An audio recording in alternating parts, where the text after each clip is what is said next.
Hey guys, today for review, we have Star Wars The Black Series Tech in his Mercenary gear.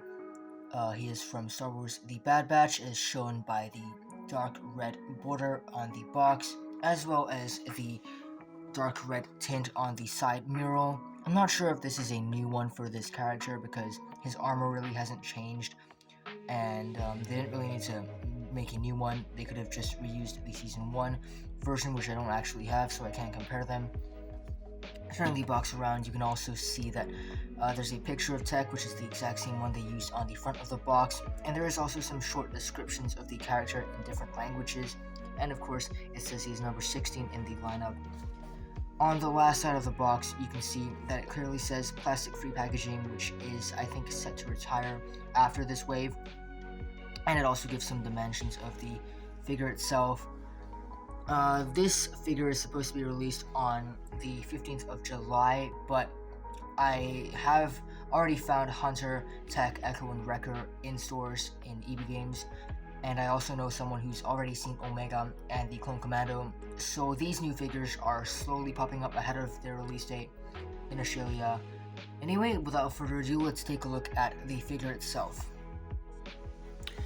Here is Tech in his mercenary gear from Star Wars The Bad Batch Season 2, and overall I quite like this figure.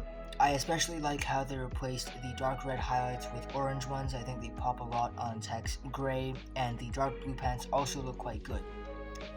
The first major improvement on this figure is the helmet, which now has the goggles molded onto the head instead of the helmet, which does complicate removal of the helmet, so I will actually leave that to last.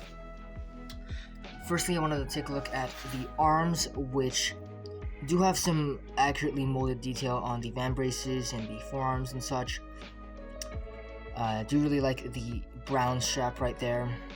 And on the other side, you can see some other details which are equally accurate.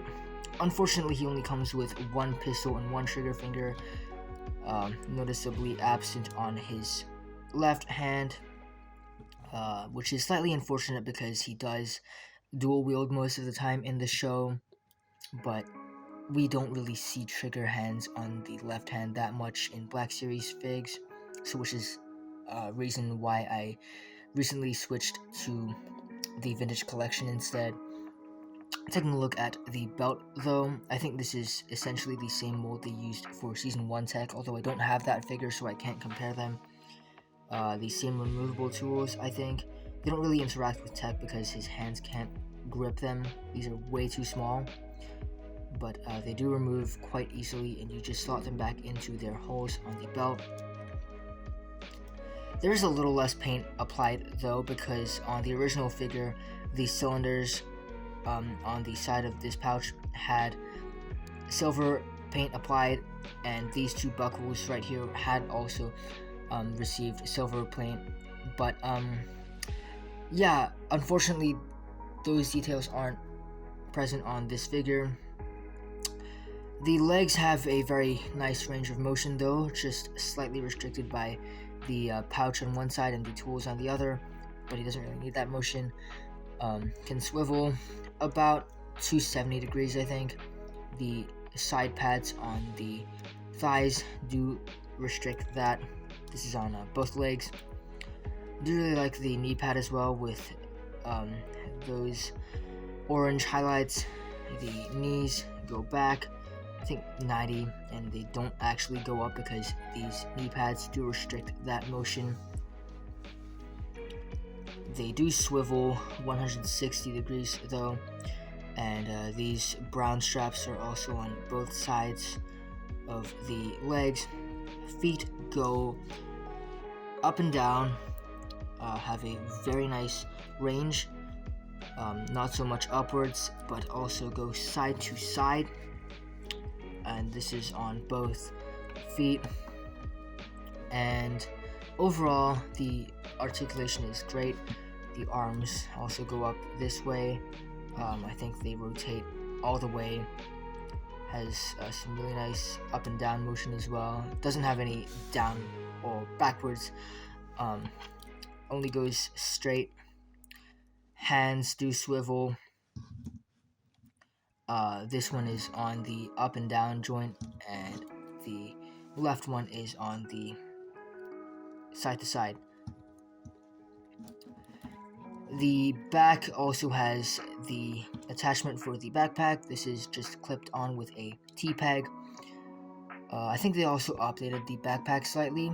You will see that these antenna pieces are actually removable. This one goes in on a circular peg, and this one goes in on a semicircular peg to ensure that they don't actually get mixed up.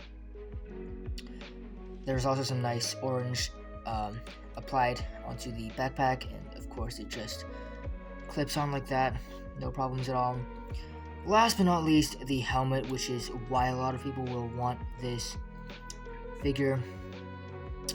I do like the overall look of the helmet, but because the goggles are molded onto the head and they are solid, it does complicate removing the helmet.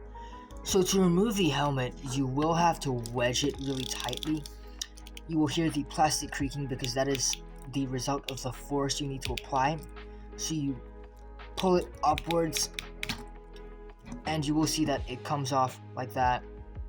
There is that really nice gap in the helmet to fit Tech's goggles through. The visor attachment also comes off, you will see, like so.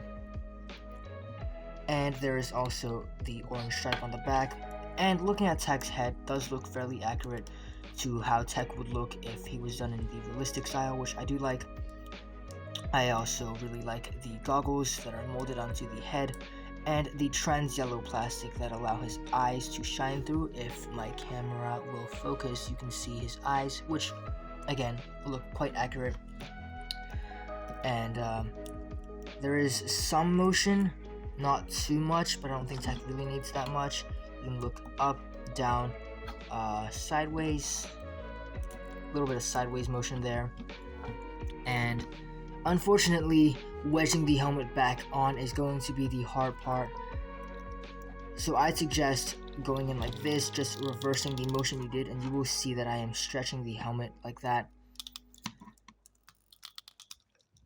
And by wedging it in with a bit of force, you will get the desired result. I do like the cutouts up there to accommodate Tech's goggles more easily, and of course the visor comes up and down, no problems. And just attach his backpack right back onto his back. And overall, I think this figure is an improvement from what I've seen from the Season 1 figure. But the helmet is a bit of an issue, although it is an improvement in most areas. Having to put it onto the figure and remove it is proving to be a challenge. I haven't got anyone else to compare it to. I could do Echo though. Here is Season 1 Echo. They look really nice together side by side. Hopefully I'll be picking up the Season 2 Echo so I can display them side by side. But I think they scale quite well. So Tech stands at about, I think, 6 inches. He does have a slight hunch though, so that might affect the height, but I think it's just about 6 inches, which is quite accurate, I think. And overall, I quite like this figure. I paid $45 Australian, which is the retail price. But overall, yeah, as I said, I like this figure, just could use some improvements. And again, if you guys really want to get him early, you could check out your local EB Games if you live in Australia. And I hope you enjoyed my review of this Black Series figure. If you would like to see more of this content, please do subscribe. It does help the channel out a lot. And I have an Instagram account, so if you guys want to follow that, please do. And I will see you all in the next video. See you soon. Bye-bye.